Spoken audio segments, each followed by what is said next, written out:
नमस्कार, आपके साथ मैं हूं करुणा शंकर शर्मा। कोरोना से लड़ाई हो, देश की अर्थव्यवस्था को बचाना हो या फिर जरूरत का हर सामान हमारे घर तक पहुंचाना हो, भारतीय ट्रांसपोर्ट सेक्टर कोरोना के मुश्किल दौर में भी एक जांबाज सिपाही की तरह खड़ा रहा। जब पूरी दुनिया कोरोना की मुश्किल घड़ी में मोहताज दिख रही थी, तब भारतीय ट्रांसपोर्ट सेक्टर ने अपनी कोशिशों को रफ्तार दी और देश की अर्थव्यवस्था को कामयाबी। TV9 नेटवर्क इस सेक्टर को प्रोत्साहन देने, मुश्किल परिस्थितियों में इनके लड़ने के जज्बे को सम्मान देने के लिए अलग अलग मुहिम के जरिए लगातार कोशिश में जुटा है। हमने इस कोशिश की शुरुआत की ट्रक ड्राइवर्स के लिए वैक्सीनेशन और चेकअप कैंप्स लगाकर। अब हमारा मिशन है रोड ट्रांसपोर्ट सेक्टर के लीडर्स को सम्मानित करने का, उनके हौसलों को उड़ान देने का। इसी मकसद को पूरा करने के लिए हम लेकर आए हैं leaders of road transport award. आपको बता दें कि इस अवार्ड के लिए transporters, car rental companies, bus operators, इन 3 कैटेगरीज में देश के अलग अलग रीजन से विनर्स चुने जाएंगे। तो चलिए इस मिशन की शुरुआत करते हैं इस अवार्ड के खूबसूरत और शानदार ट्रॉफी के लॉन्च के साथ। ये ट्रॉफी इस मिशन की पहचान है।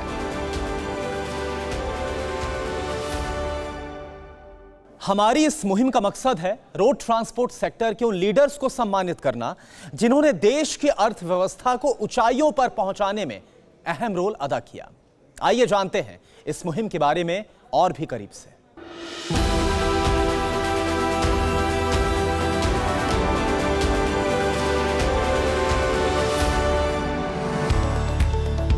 As India's #1 news network, TV9 has constantly engaged with the road transport sector and its unsung heroes. Soon after the deadly second wave of COVID-19, TV9 Network and Gulf Oil launched the Suraksha Bandhan campaign and vaccinated over 10,000 truck drivers who literally kept the wheels of India's economy moving during lockdowns and the pandemic peak.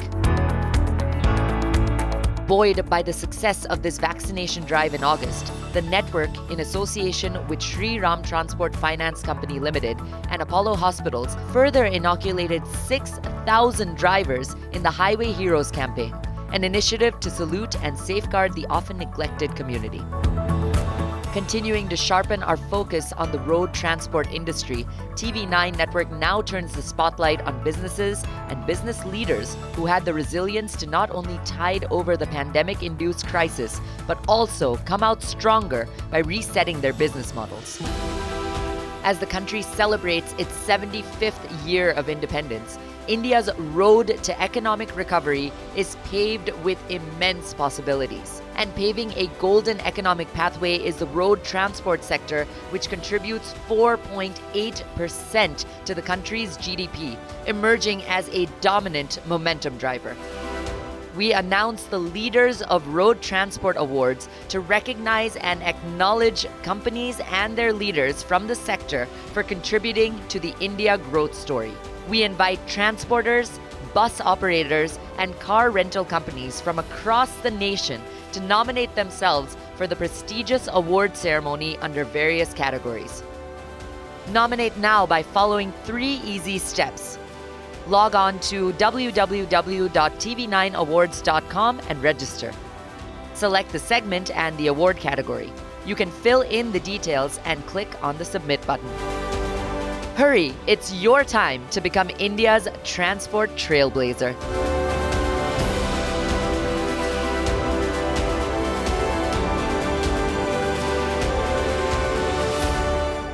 लेकिन जब बात leaders of road transport award की हो, तो इस industry के दिग्गजों के साथ बातचीत किए बिना यह इनिशिएटिव अधूरा है। इसलिए इस राउंड टेबल में हमारे साथ मौजूद हैं ट्रांसपोर्ट जगत के एक्सपर्ट्स, जिनसे हम जानेंगे कैसे हम इस सेक्टर को और मजबूत करके देश की अर्थव्यवस्था के पहियों को रफ्तार दे सकते हैं। साथ ही हमारी कोशिश रहेगी कि इन स्टेक होल्डर्स के नजरियों को समझकर कैसे हम इस अवार्ड की जर्नी को और बेहतर और यादगार बना सकते हैं। इस सेशन के लिए हमारे मॉडरेटर होंगे Girish Mirchandani, editor of Transtopics magazine. Thank you so much Karuna. दोस्तों, रोड ट्रांसपोर्ट इंडस्ट्री एक ऐसी अहम इंडस्ट्री है जो आपके जिंदगी के साथ जुड़ी हुई है। चाहे वो ट्रक्स हो, चाहे वो बसेस हो, चाहे वो पैसेंजर कार्स हो, या आपके खुद की गाड़ी हो, कहीं ना कहीं ये रोड ट्रांसपोर्ट के साथ जुड़ी हुई है। आपके घर तक सामान कैसे पहुंचता है? रोड ट्रांसपोर्ट के जरिए। आपकी जो गाड़ी है वो आपके डीलर तक कैसे पहुंचती है? रोड ट्रांसपोर्ट के जरिए।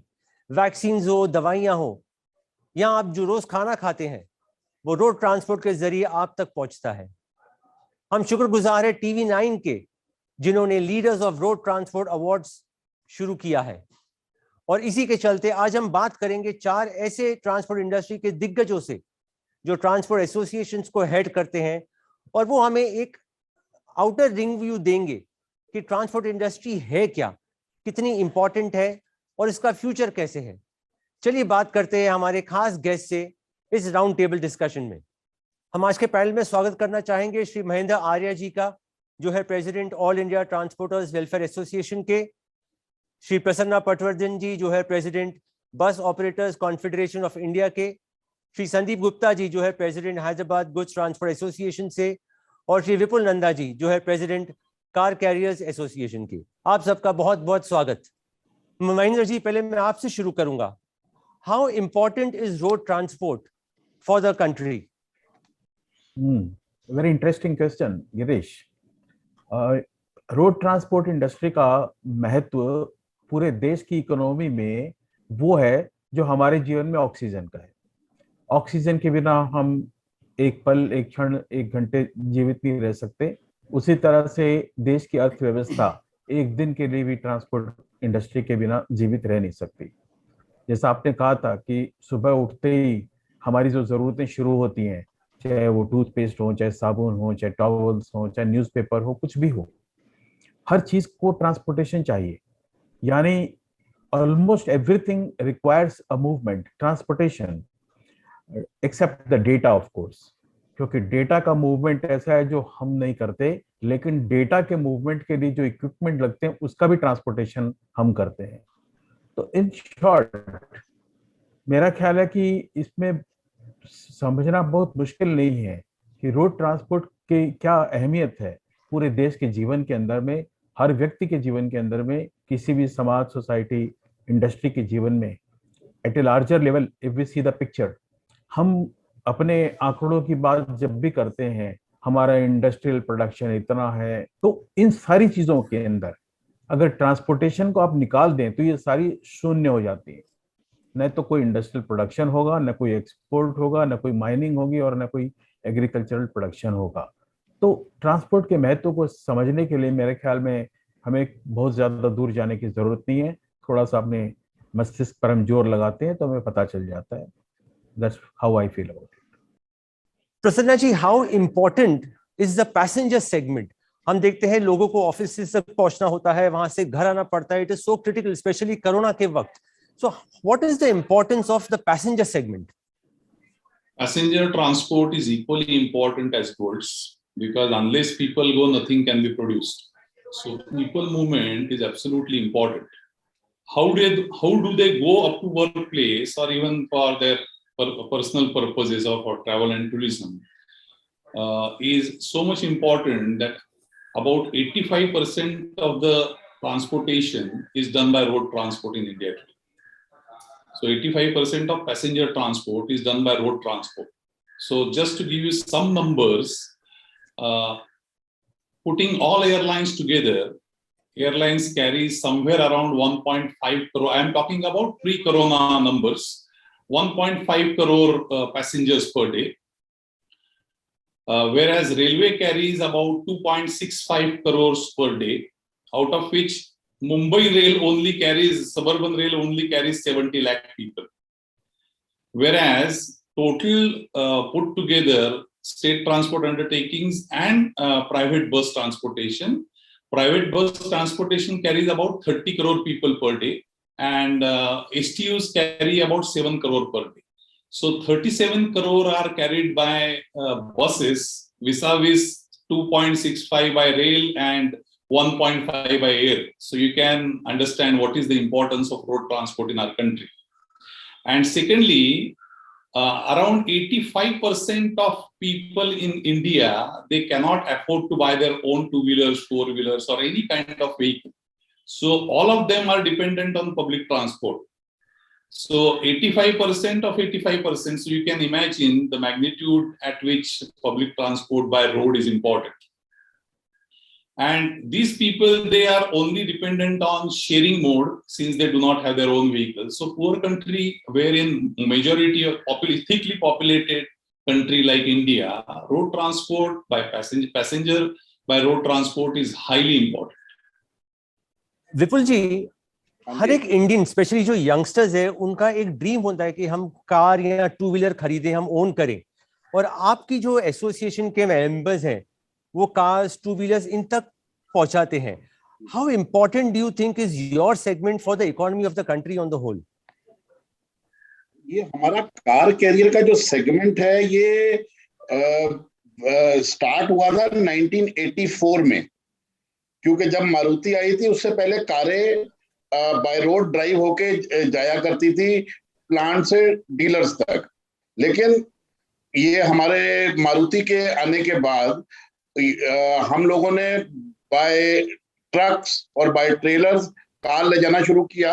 और इससे जो असली फायदा है कि जो कस्टमर है उसको 0 माइलेज फैक्ट्री फ्रेश गाड़ी शोरूम पे मिलनी शुरू हुई बिना ट्रांजिट डैमेज के, और अपना ऐसी कंडीशन में कि गाड़ी बिल्कुल नहीं चली, रास्ते में एक्सीडेंट होने का चांस नहीं, और उस बिल्कुल नई नवेली गाड़ी उसको मिली उसको.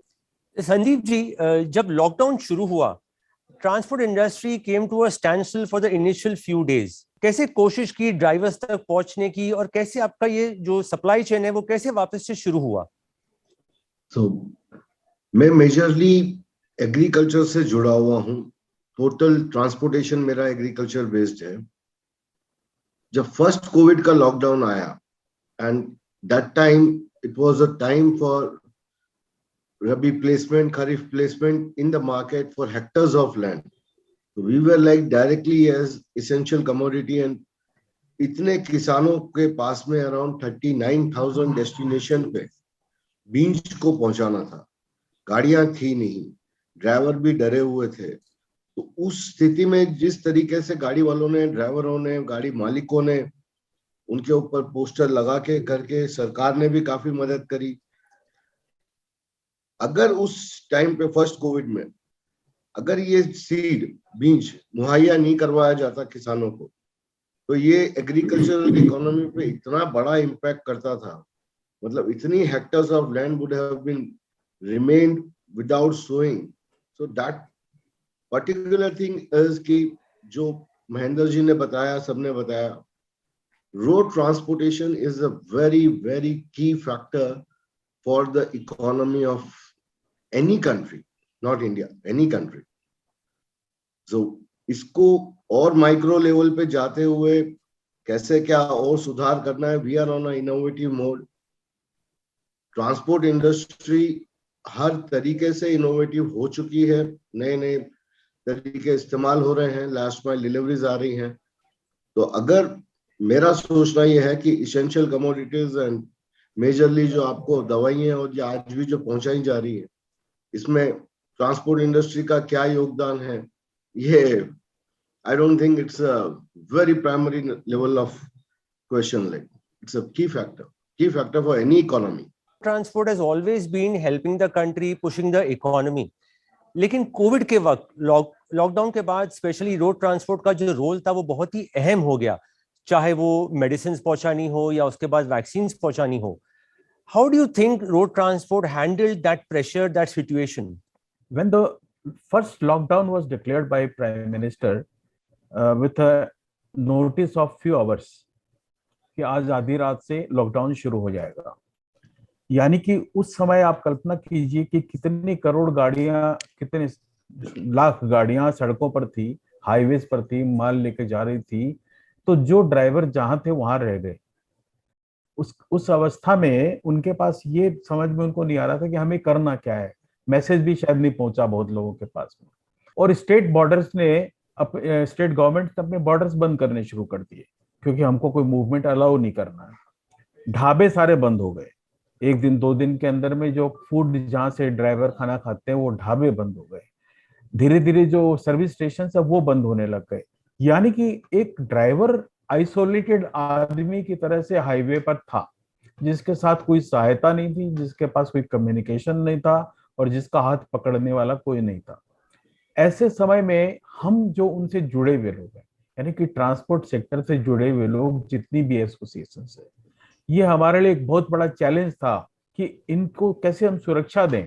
इनकी क्यों मानसिक अवस्था, आदमी अगर इस तरह से रह जाए सड़क पर और कोई आने जाना सब कुछ बंद हो तो उसकी अवस्था क्या होती है, आप सोचिए। हमने पूरा प्लान बनाया, पूरे देश में अलग अलग क्षेत्र में हमने सब जगह बात करके हमने पहला जो बेसिक रिक्वायरमेंट थी फूड की, how to make the food available on the highways to lakhs of drivers, तो उस पर हमें बहुत अच्छी सफलता मिली। क्योंकि हम तो नेशनल हमारी बॉडी है, लेकिन हमारी जो स्टेट लेवल की जितने भी एसोसिएशंस हैं, संदीप गुप्ता जी बैठे हुए हैदराबाद को रिप्रेजेंट करते हैं, they did a wonderful job. उन्होंने अपने रिसोर्सेज लगाए, जहाँ रिसोर्सेज अवेलेबल नहीं थे वो हमने सेंट्रल से उनको रिसोर्सेज भेजे, मैन पावर चाहिए था मैन पावर दिया, और ऐसा करके हमने पता नहीं कितने लाखों लोगों को रोजाना भोजन मुहैया कराया। इस मौके पर सरकार को गाली देना आसान होता है कि सरकार का काम है, सरकार को ये करना चाहिए, सरकार को वो करना चाहिए, लेकिन this pandemic was inexperienced thing for everybody including the government of India. उन्हें ये पता नहीं था इसका इम्पैक्ट कहाँ तक जाएगा, कितनी दूर तक जाएगा और उन्हें क्या करना है। तो ऐसा जब एक यज्ञ शुरू होता है उसमें हर आदमी को अपनी आहुति देनी पड़ती है। हमने एज ए एसोसिएशन अपना पूरा जोर लगाया, सरकार से मदद भी ली, मांग सब कुछ की। कॉर्पोरेट ने बहुत ज्यादा मदद की हमारी, जितनी ऑयल कंपनीज हैं, टायर कंपनीज है, vehicle manufacturers, they came forward, they participated in the movement and that's how we could cover the initial 21 days lockdown in India by making the drivers comfortable. Sandeep ji, आप बता सकते हैं Hyderabad goods transport association के through आपने कैसे drivers के लिए food packets, क्या आपने सब अरेंजमेंट्स किए? How did you channelise all this?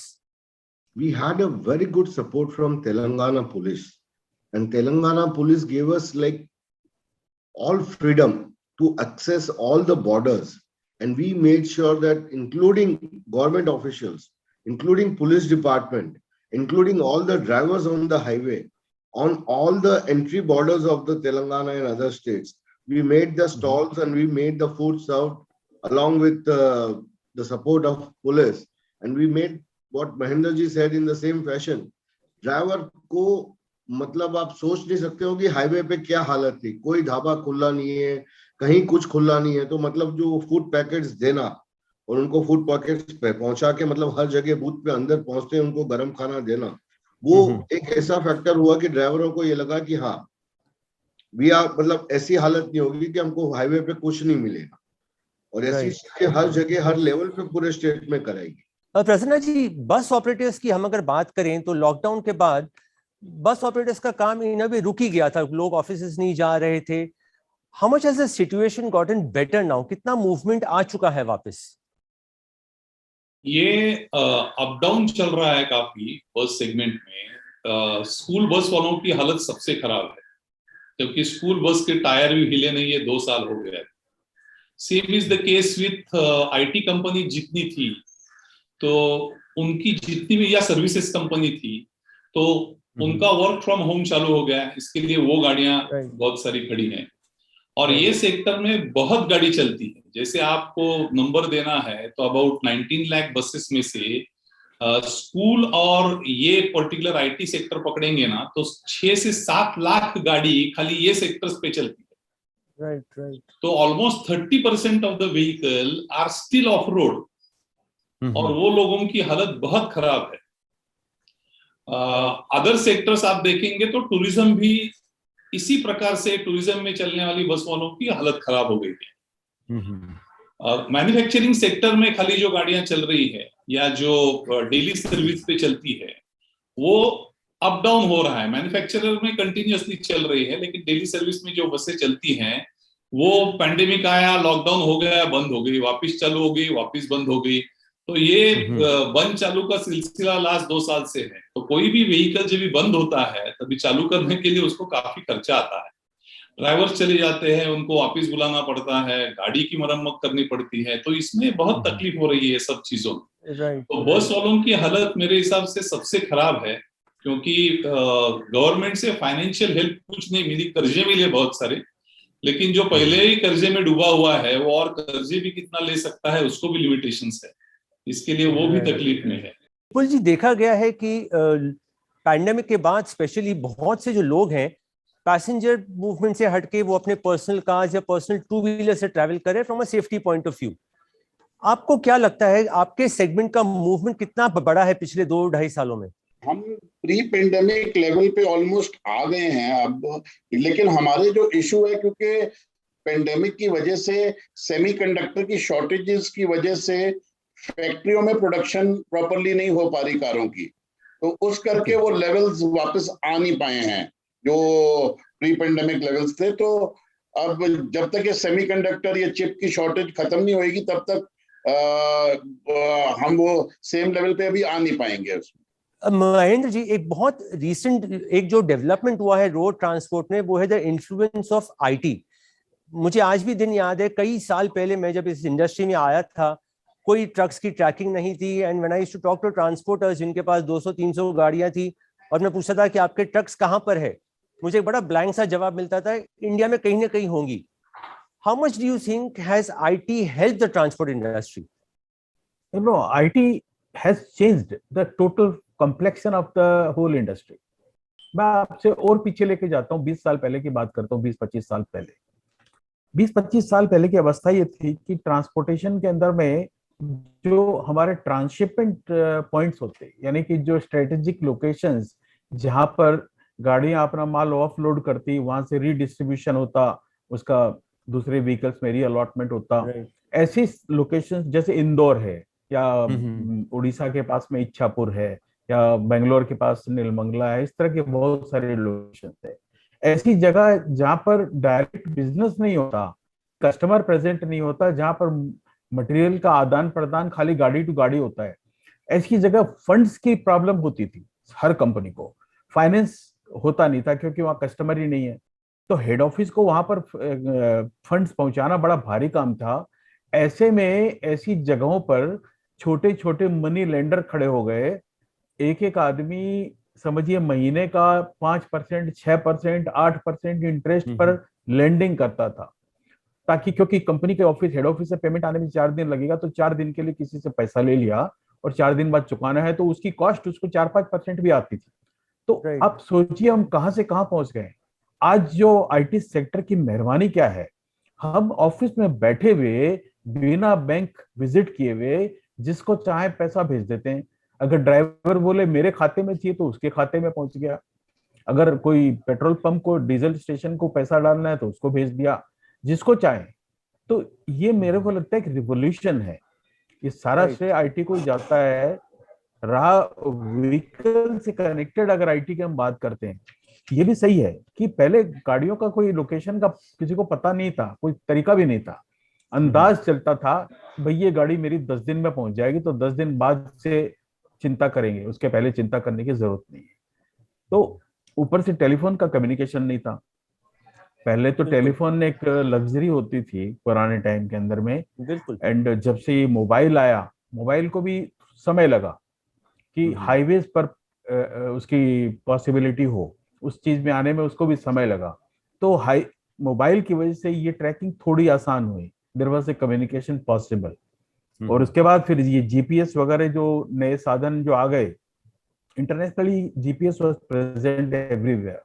हमारे इंडिया में बिकॉज इंफ्रास्ट्रक्चर की जरूरत होती है हर चीज को इम्प्लीमेंट करने के लिए, तो एक तरफ गवर्नमेंट ने इंफ्रास्ट्रक्चर में स्पेंडिंग करी और लोगों की एजुकेशन लेवल बढ़ी, उसके कारण जाकर के ये जितनी भी टेक्नोलॉजी है, जीपीएस है, बहुत कहने को बहुत कुछ है। पहले सारा पेपर वर्क होता था, गोडाउन में किसी का माल आ जाता तो बैठ के आदमी हाथ से बिल्टियां बना रहा है और वो क्या लिख रहा है उसको पढ़ना उसके लिए पॉसिबल होता है, जिससे डॉक्टर की हैंडराइटिंग होती है वैसा, और कॉपी दे देता था, फिर वो कॉपी, इतना एक स्लो प्रोसेस था जिसके अंदर में कहना मुश्किल है। आज की तारीख में क्या होता है, एक गोडाउन में जब माल की बुकिंग होती है तो इन द रियल टाइम जो डिलीवरी ब्रांच है उसको पता होता है कि आज क्या बुक है जो मेरे पास आने वाला है 2 दिन 3 दिन के बाद में, तो वो अपनी प्लान कर लेता है। तो I think it's a complete sea change for the transport industry.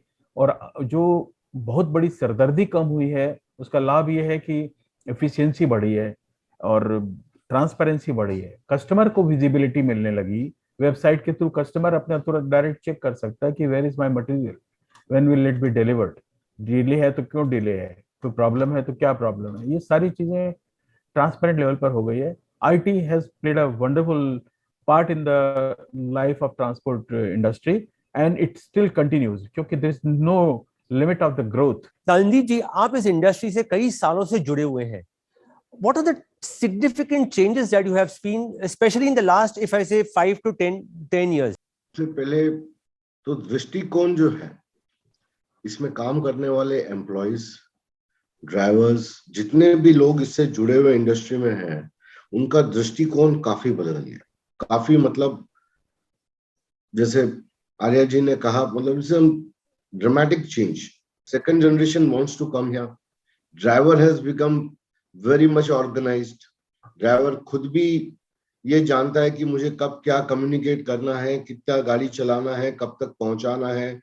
तो ये सारी चीज अगर आप 5-10 साल में देखते हो, अगर ये ओवरऑल इंडिया के अंदर जैसे रोड ठीक हुए, गाड़ियों में काफी सुधार आया, गाड़ियों के वर्किंग में, आदमियों की वर्किंग में, IT के कारण ऑफिस के वर्किंग एटमॉस्फेयर में, इसमें लोग जुड़ने लगे।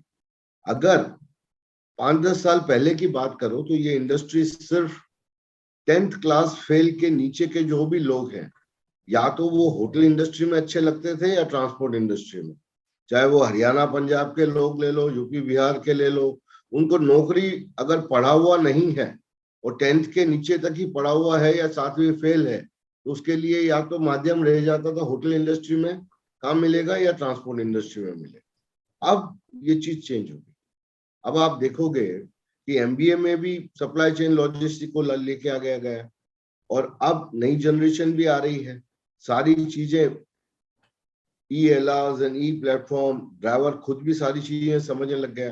तो 5-10 साल के अंदर जो चेंज आया है, वो चेंज आप रोड पे, हाईवे पे भी देख सकते हो कि आज ट्रांसपोर्ट में और मेडिकल फील्ड में कोई ज्यादा डिफरेंस नहीं है। जैसे मेडिकल में ऑर्थोपेडिक सर्जन होता है, हार्ट का सर्जन होता है, वैसे ट्रांसपोर्ट में कोई सीमेंट में माहिर है, कोई स्टील में माहिर है, कोई ODC में माहिर है, कोई एग्री प्रोडक्ट में माहिर है, कोई कार कैरियर में माहिर है। तो सब जगह स्पेशलाइजेशन आ गया है। पहले 10 साल पहले ऐसे कुछ नहीं था, जहां काम मिलेगा ट्रांसपोर्टर चले आता। अब यू विल सी, मतलब आगे और भी देखने मिलेगा। आज मैं ये नहीं बोलता हूँ कि दुबई और अमेरिका के जैसे हमारे ड्राइवर को कैबिन मैन बोलते हैं, आज भी उसको वो इज्जत और वो चीज हाईवे पे नहीं मिल पाती है, जिसके लिए महेंद्र आर्या जी करीब 1-1.5 साल से वही काम कर रहे हैं कि भाई असली हीरो हमारा ड्राइवर है। हाईवे पे जो माल लेके करोड़ों का और आपके देश की एक एक जो उपज है, आपके आलू प्याज जो भी है, उसको लेके बाहर निकलने वाला ड्राइवर है। तो उसमें भी काफी सुधार आया और चाहते हैं कि और आएगा। तो ये 5-10 साल के अंदर अगर आप देखोगे तो we are like very organised pre 10 years, 15 years before. So this is my perception. प्रसन्न जी, कोविड के बाद जो है लोगों को डर रहता है कि हम क्राउडेड स्पेसेस में कैसे जाएं, तो how safe do you think is passenger transport during this period specially? अभी जितनी भी सर्विसेज चल रही है, वहाँ काफी जगह बिफोर पैसेंजर एंटर्स जो कुछ भी WHO ने प्रिकॉशंस लेने के लिए बोले हैं, तो most of the people are taking those precautions. Plus, people also ensure that while booking, suppose if there is a large booking, then people normally operators suggest that vaccinated people should travel together. Companies are also taking care wherever company transportation is going on. Companies also do take care of their safety. Air conditioning systems are also getting changed for recycling of air. So those changes are also happening. So technology will also take care of some of the safety features. At the same time, people are also taking care of, because everybody has become aware. So before boarding the bus, temperature is taken, hand is sanitized, then buses are coated with that zinc coating or whatever the different kind of coating is provided by some of the companies. So all these measures are being taken care of, and that gives people confidence. So just to give you example, in November and December, intercity transport had almost come was nearing 70 to 80% of previous levels. So that is an indication that people have faith in public transport, and that is the only option they have. Vipul ji, we are seeing that the car ki movement hai pan India, that has increased, and now we are coming with EVs also. Do you think that will help the car carrier industry grow?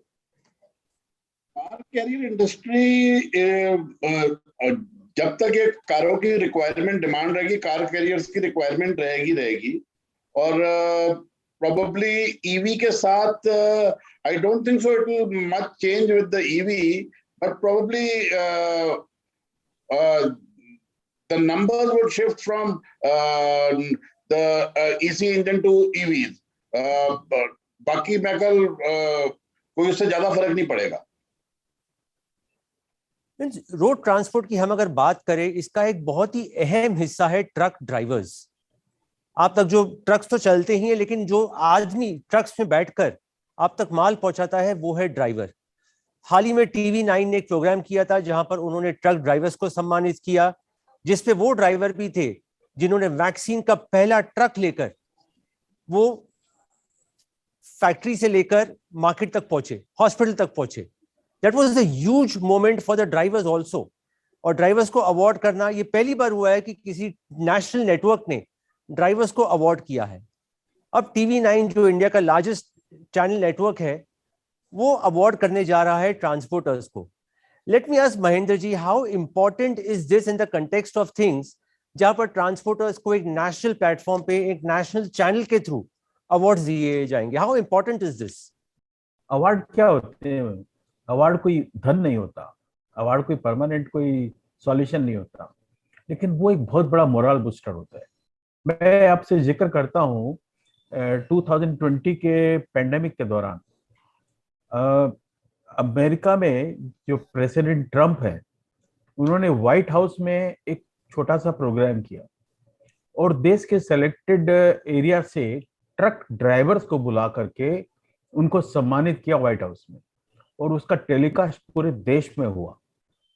तो आप सोचिए, एक सीधा simple सा एक programme था, इसका message कितना बड़ा रहा होगा. यानी देश के हर व्यक्ति को पता चल गया कि ट्रक ड्राइवर का महत्व क्या है. देश के हर ट्रक ड्राइवर का सिर गर्व से ऊंचा हो गया होगा. ऐसे जो छोटे छोटे चीजें होती है वो बहुत मायने रखती है. अनफॉर्चुनेटली हमारे यहाँ ड्राइवर को वो सम्मान मिला नहीं, आज तक भी नहीं मिला जो उसे मिलना चाहिए. और हमने इस दिशा में 2019 से एक मुहिम चला रखी है हाईवे हीरोज के नाम से. उसमें हम यही कर रहे हैं, ड्राइवर की समस्याओं को सुनना, हैंडल करना, उनको सपोर्ट देना, उनको सम्मानित करना. तो सम्मान अपने आप में एक बहुत बड़ी चीज है. देश के सैनिकों को जब सम्मान मिलता है, पूरा देश अब गर्व से सिर ऊपर उठा लेता है. और भी डिफरेंट है, पद्मश्री, पद्म भूषण, पद्म विभूषण, भारत रत्न, बहुत सारी चीजें. ये हैं क्या? ये एक समाज के अंदर में उस चीज का एक एक्नॉलेजमेंट होता है. अगर TV9 ट्रांसपोर्ट इंडस्ट्री को इस योग्य समझ रहा है कि वहां उसे इनाम देने चाहिए, उनको कुछ अवार्ड देने चाहिए, तो मेरे ख्याल में ये एक बहुत बड़ा काम होगा. ये सिर्फ उस व्यक्ति के लिए सम्मान नहीं होगा जिसे आप देने वाले हैं, ये पूरे देश के अंदर में ट्रांसपोर्ट इंडस्ट्री को दिया हुआ सम्मान होगा. इस बात को देश रिकॉग्नाइज करेगा कि how transport industry is important in our lifes. और मतलब इसको बहुत विस्तार में ले जाने की भी जरूरत नहीं मुझे कि क्या इंपॉर्टेंस है, लेकिन अवार्ड डेफिनेटली बहुत इंपॉर्टेंस इसकी होगी. हर क्षेत्र में अवार्ड होते हैं, फिल्म के फिल्म फेयर अवार्ड्स हैं और बहुत सारे सिने अवार्ड्स होते हैं, म्यूजिक के अपने अवार्ड्स हैं, हर फील्ड के अवार्ड है, रेस्टोरेंट्स के अलग अवार्ड है. बट ट्रांसपोर्ट इंडस्ट्री के लिए आज तक तो कोई ऐसा आयोजित अवार्ड मुझे नजर नहीं आया. I think TV9 is going to be the pioneer in this subject. Sanjeev ji, from a transport company point of view, how important do you think these awards will be? कि आपकी transport company को एक national स्तर पर एक award मिलता है. How important will that be? आज तक तो मुझे ये बोलने में ही बहुत हिचकिचाहट हो रही है कि ट्रांसपोर्ट को ट्रांसपोर्ट इंडस्ट्री समझा ही नहीं गया अभी तक. हम लोग उसी के लिए अभी भी लड़ रहे हैं कि भाई हमको इंडस्ट्री का करार तो दो कम से कम, क्योंकि देश की पर कैपिटा इनकम से लेके हर चीज में हम लोग ही जुड़े हुए हैं.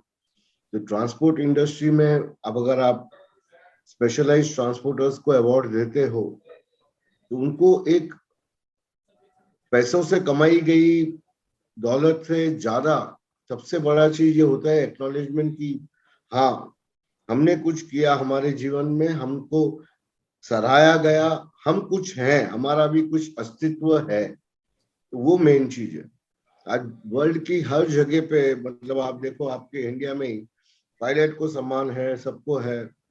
अगर हमारे देश के ड्राइवर्स को ट्रांसपोर्टर्स को सम्मान मिला तो डेफिनेटली आने वाली जनरेशन इससे जुड़ना चाहेगी, इस पे और काम करना चाहेगी और एक प्रोत्साहन मिलता है. वो बहुत बड़ी चीज है. क्योंकि अब मैं तो इस उम्र में आके अमिताभ बच्चन की जैसे एक्टिंग कर नहीं सकता हूँ, तो मेरे लिए तो जो क्षेत्र में मैं काम कर रहा हूँ उसको सराहा जाए तो वही मेरे लिए बहुत बड़ा अचीवमेंट है. तो वैसे ये सबके लिए लागू होता है. तो it's a very big thing which is TV9 is doing. And उनके दिमाग में ये ख्याल आया, ये बहुत बड़ी बात, अपने आप में बड़ी बात. दोस्तों, रोड ट्रांसपोर्ट इंडस्ट्री के बारे में आपको एक चीज बताना चाहूंगा.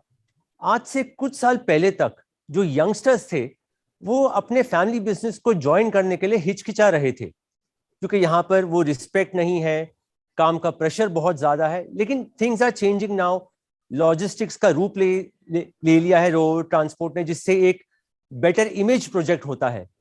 लेकिन आज भी जितने यंगस्टर्स होने चाहिए इस फील्ड में शायद वो कम है. मैं विपुल जी से पूछना चाहूंगा कि कार कैरियर्स को कार OEMs अपने स्तर पर अवार्ड्स देते हैं, लेकिन आज भी नेशनल लेवल पे वो रिकग्निशन ट्रांसपोर्टर्स को नहीं मिला है. So what do you think in awards का इंपॉर्टेंस क्या होगा? देखो जी, महेंद्र जी ने जो कही है बात, बिल्कुल उन्होंने सारी बात को बिल्कुल स्पष्ट तरीके से कहा. अवार्ड एक एक्नॉलेजमेंट है, अवार्ड एक एप्रिसिएशन है, अवार्ड हमारे को एक इनकरेजमेंट है आगे बेटर इनोवेशन करने के लिए, बेटर सर्विस इस नेशन को प्रोवाइड करने के लिए. और हालांकि हमारे कार कैरियर्स में हम बड़े लिमिटेड से हमारे क्लाइंट्स होते हैं जो कार मैन्युफैक्चरर्स हैं, उनके वो सारे लोग अपने अपने अवार्ड्स देते हैं हर एनुअल. हालांकि 2 साल से नहीं हुए बिकॉज ऑफ कोविड, लेकिन वो हर साल अवार्ड करते हैं. ये शायद आप पीछे देख ही रहे होंगे, थोड़े अवार्ड्स लगे हुए हैं. तो ये हमेशा एक इनकरेजमेंट होती है आदमी को आगे परफॉर्म करने के लिए. मे बी मॉनिटरी हो या ना हो, लेकिन फिर भी आदमी इसको लेके ज्यादा बढ़िया महसूस करता है. और probably I think so it is a encouragement, appreciation, acknowledgement to perform better in the future and provide better service to the nation, provide better work on new innovations. And I think so TV9 is doing a fantastic job. और especially जब ये आप सारी categories करेंगे, announce करेंगे कौन कौन सी categories हैं डिटेल में, तो probably I think so it will be a very big encouragement for this sector to perform and innovate and prepare themselves for the future.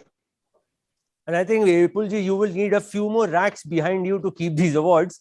Prasanna ji, road transport industry का हमेशा से कंप्लेन रहा है दैट हमें वो रिकग्निशन या हमें वो इमेज नहीं मिला है, बी द गवर्नमेंट और बी एनीबडी एल्स. और इस बार पहली बार हो रहा है कि एक नेशनल प्लेटफॉर्म की टेलीविजन चैनल ट्रांसपोर्टर्स को अवार्ड दे रही है, इंक्लूडिंग द पैसेंजर सेगमेंट, जिसके लिए आज तक कोई ऐसा मेजर अवार्ड शायद नहीं हुआ है. So how do you think this will help the passenger movement segment specifically? जैसे विपुल जी ने कहा या पहले महेंद्र जी ने कहा या संदीप जी ने कहा, awards are very very important.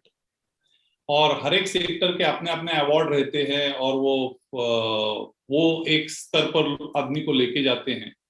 लेकिन सम्मान, अगर आप कोई भी आदमी की रिक्वायरमेंट में देखेंगे तो सम्मान ये हाईएस्ट रिक्वायरमेंट है आदमी। जब भी रोटी कपड़ा मकान खत्म होता है तभी उसको लग्जरीज लगती है, रिलेशनशिप्स लगती है, लेकिन सम्मान ये जो है ये हाईएस्ट लेवल का रिक्वायरमेंट है कोई भी आदमी का। तो ये जब भी मिलता है तो उसका आनंद अलग होता है। और इसके अलावा कोई भी सेक्टर में जब भी अवार्ड फंक्शंस या अवार्ड देना चालू करते हैं वहां आपको थोड़ी सी कंपटीशन बढ़ी हुई दिखेगी, क्वालिटी में इंप्रूवमेंट आने लगेगा, तो people strive to get that award and in an effort to strive उसकी क्वालिटी सेक्टर की बढ़ने लगती है और ये क्वालिटी पे बहुत बड़ा असर करेगा। जब भी नेशनल अवार्ड दिए जाते हैं आपने देखा रहेगा कि उसके लिए बहुत लोग स्ट्राइव करते हैं, सब कोई चाहता है कि मुझे ये अवार्ड मिले, और जिसके लिए जो कोशिश करता है उसमें अपने आप क्वालिटी बढ़ती है। तो इसका क्वालिटी पे बहुत बड़ा असर होगा and which would be the biggest contribution of TV9 to improve quality of transport sector. I think दोस्तों ये बहुत ही एक अहम बात है कि क्वालिटी जो है वो बहुत ज्यादा बढ़ेगी रोड ट्रांसपोर्ट की, और and at the same time youngsters I am sure will get that encouragement and that desire to join road transport business.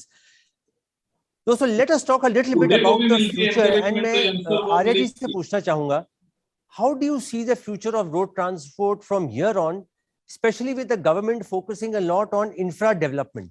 अभी ये 2 दिन पहले जो बजट आया उसमें PM गति शक्ति मास्टर प्लान को अनफोल्ड किया गया पहली बार, यानी कि सरकार ने रोड ट्रांसपोर्ट को बहुत महत्व दिया। और इसके अंदर में जैसा मास्टर प्लान बता रहा है 25,000 किलोमीटर से ज्यादा नेशनल हाईवे नेटवर्क का निर्माण होगा, 20,000 करोड़ से ज्यादा मोबिलाइज किया जाएगा इनोवेटिव फंडिंग के थ्रू, और ये सारा इन्वेस्टमेंट इसमें लगेगा। तो यानी भविष्य को इंडिकेट कर रहा है ये। जैसा इस बजट के लिए कहा गया था कि बजट कोई 1 साल के लिए नहीं है, ये आने वाले 25 साल का रोड मैप है। ये रोड मैप एक सब्जेक्ट के साथ क्लियर हो जाता है कि transport industry is going to get lot of importance in this because the government has realised that necessity of good transport system, good structure. Internationally देश को अगर कॉम्पिटिटिव होना है, हमको दुनिया के मुकाबले में खड़ा होना है, तो हम ये नहीं कर सकते कि भाई अमेरिका में ऐसा होता है क्योंकि वो अमेरिका है। अमेरिका में जैसा होता है उससे बेटर हमारे यहाँ होना चाहिए, ये हमारा ऑब्जेक्टिव है। We have already surpassed in so many areas the international levels, और मुझे लगता है it's a matter of few more years जबकि रोड ट्रांसपोर्ट इंडस्ट्री दुनिया के किसी भी हाईएस्ट लेवल के बियॉन्ड इंडिया में परफॉर्म कर पाएगा। आई फाइंड, और दूसरा एक और कारण है why I am so optimistic. देखिए चीजें रिप्लेस होती रहती हैं, खासकर इलेक्ट्रॉनिक्स में आप देखते हो कि एक इलेक्ट्रॉनिक जो था वो गायब हो गया, डिजिटल कैमरा था वो कैमरे का पूरा बिजनेस बंद हो गया, फिल्म की रील होती थी वो रील नहीं लगी, सब कुछ डिजिटल हो गया। ऐसे चेंजेस आते जा रहे हैं, लेकिन movement of goods and people एक ऐसा सब्जेक्ट है जिसका कोई दूसरा सब्स्टिट्यूट हो ही नहीं सकता। It will always be done using the road, using the air, using the water as a medium, using the vehicles, using the buses, ship, aircraft as the medium, and the people who are running the show, they will always be required and will be getting more importance. I am very, very optimistic about the future of road transport industry in all sectors. Prasanna ji, I'm sure कि आगे चल के कुछ समय में people will be back in the passenger buses, the passenger segment will get better. There will be more traction there. आपको क्या लगता है इसका फ्यूचर कैसे शेप होगा, specially with electric vehicles coming in? Electric buses की हम बात कर रहे हैं, इलेक्ट्रिक कार्स की बात कर रहे हैं. How will this change the passenger segment scenario? See, technology is changing really very fast. Till now, technology was changing mostly into transactions. But for the first time, after probably more than 100 years, your fuel type is changing, and which is going to electric. So electric buses particularly is the future, and electric buses will change the way we travel also. I had gone to one of the Volvo's place, Gothenburg, where they had kept bus stop inside the library. So, since there is no noise, there is no pollution, there is no need to have a separate bus stop. Your bus can go actually inside the campus and can go anywhere.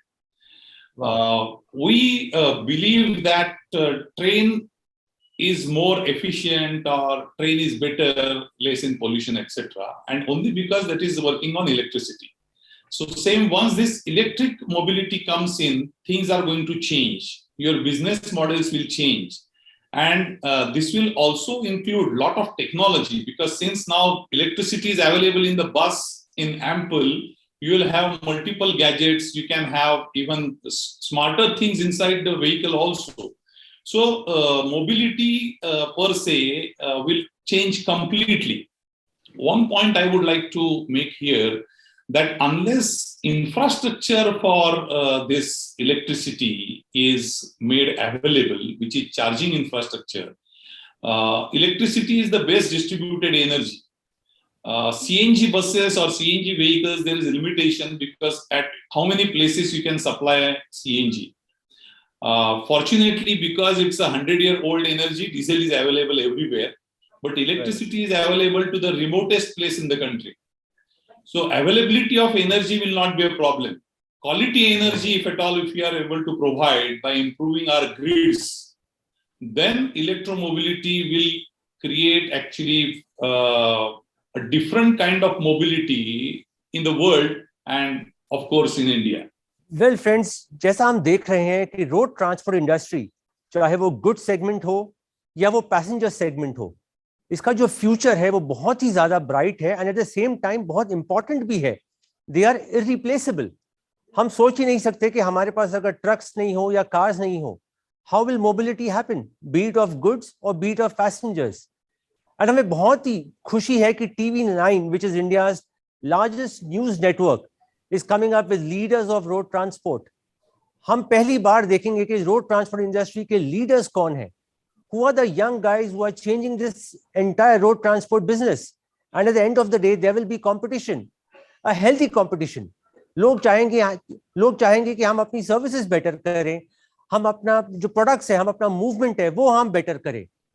तो हमें बेसब्री से इंतजार रहेगा leaders of road transport awards का. और इसके साथ मैं अपने पैनलिस्ट का धन्यवाद करना चाहूंगा फॉर बीइंग विद अस.